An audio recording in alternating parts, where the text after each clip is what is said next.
All right. Here we go. This is Ground Zero Florida. I am your host, David Washington of Jay in Washington, your political innovators here in Central Florida.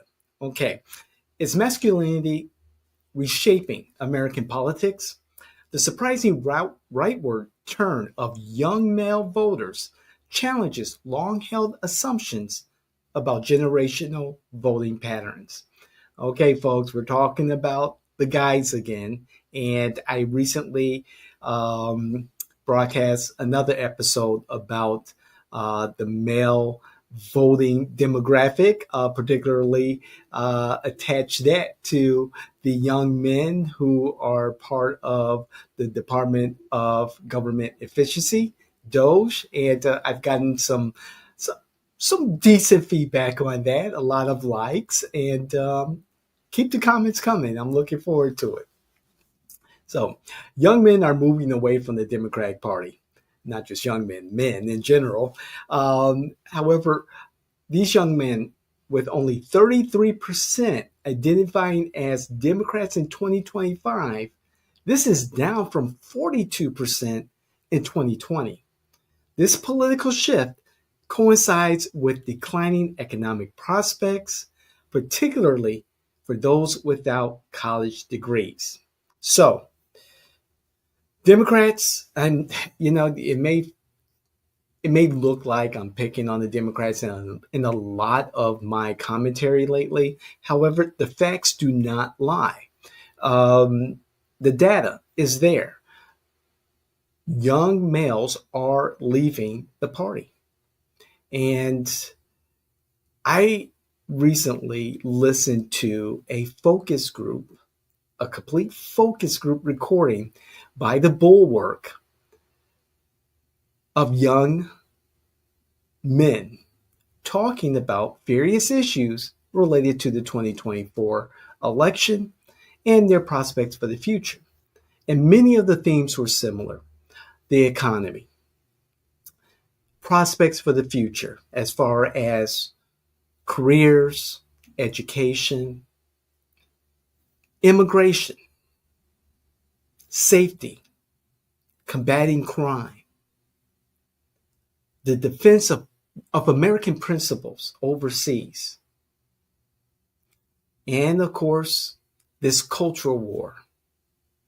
And it was enlightening to hear different perspectives from different demographics within the male community. Very refreshing from Democrats, independents, Republicans, liberal, conservative, everyone in between, heterosexual, homosexual. It was enlightening. And what I came from this conversation in the focus group, and what I've read and watched in regards to the male vote, is this: there is an independence streak or independent streak among these voices that I watch and listen to over the past week or so. These men are looking to embrace their form of masculinity, to embrace traditional forms of masculinity. Also, to combat against the misinformation, the perception that this group is pitted against that group, and seeing that within their own communities, get this, within their own communities, and this is urban, suburban, and rural, people get along. People, to some extent, trust one another. People work together, they live together, and they're leading good lives, and they just want a society that does not hinder that, a society of prosperity. And some of these individuals did vote for Trump. Some of these individuals did vote for Harris, and they gave their reasons why. I encourage you to Google the Bulwark and listen to the podcast with the male demographic focus group. Personally, I was on the podcast,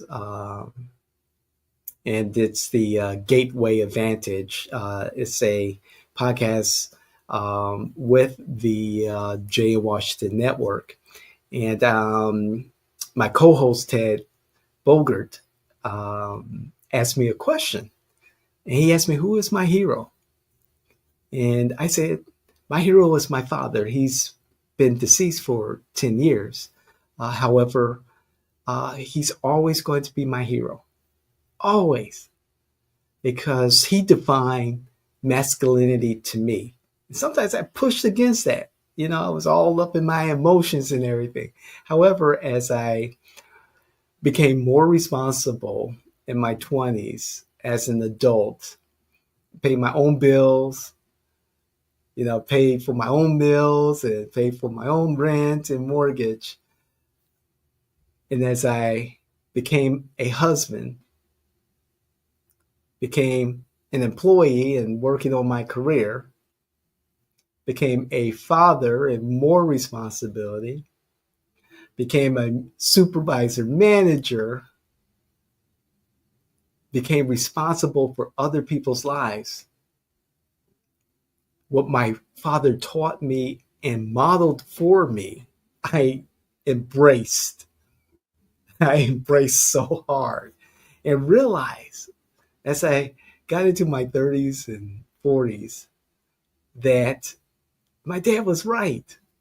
He was right all along, and I pushed against it, the rebel in me. However, he was right. And it wasn't until my 40s I was able to turn to my dad, give him a hug, kiss him on the cheek, and tell him in his eyes, I love you. And the night he passed away, I had a conversation with him, and I was able to tell him, I love you. And I will remember that to my final days. However, I knew that my dad did not do it alone. He did not raise my brother and I alone.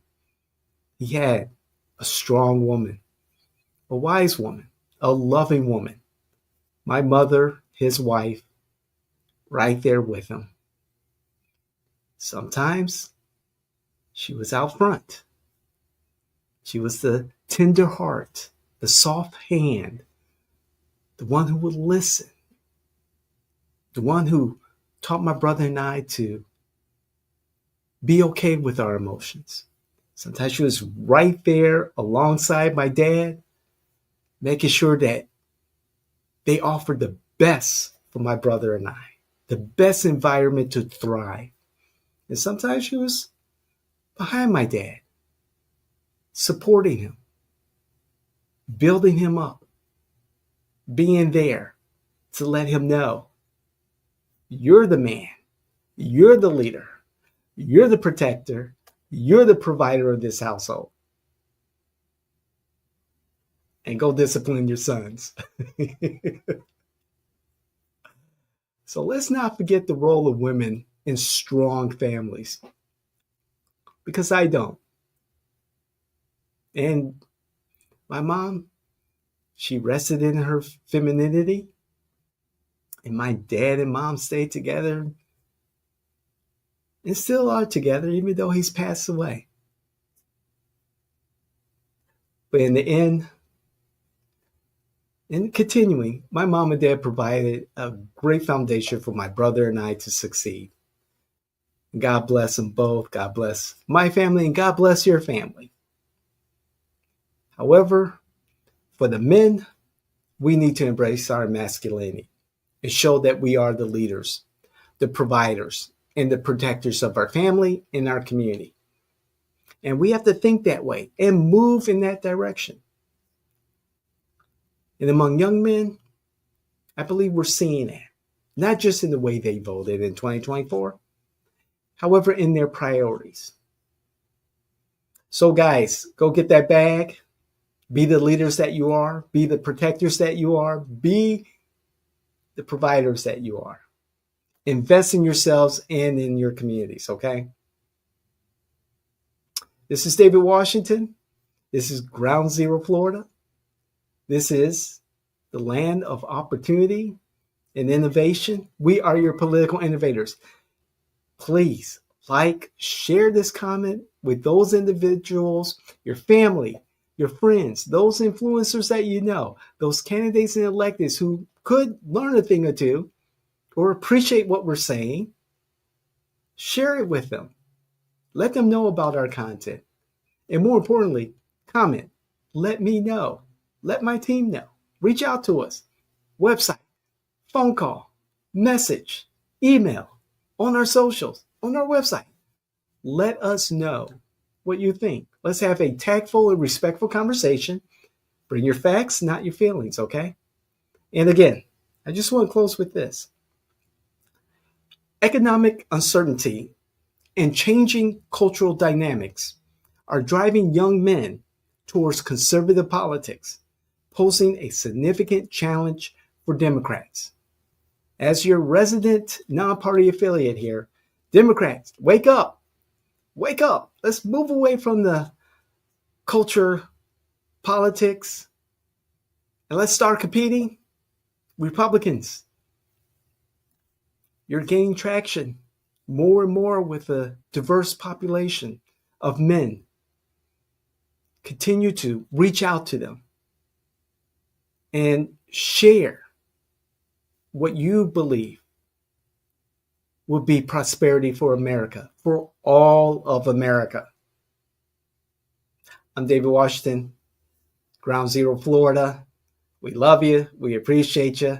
And thank you again for being a part of what we do. We'll see you the next time. Love you. God bless.